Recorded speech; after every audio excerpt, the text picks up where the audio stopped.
హజరత్ ఆయిషా రజల్లా గారు అంటున్నారు, దైవప్రవక్త సల్లల్లాహు అలైహి వసల్లం గారు రంజాన్ చివరి దశకంలో ఎతికాఫ్ గడిపేవారు.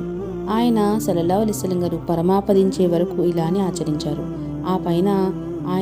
ఆ తరువాత ఆయన సతీమణులను దీనిని కొనసాగించారు. ఎతికాఫ్ అంటే అర్థం ఒక దానిపైన స్థిరంగా ఉండడం, నిలకడగా ఉండటాన్ని ఎతికాఫ్ అని అంటారు.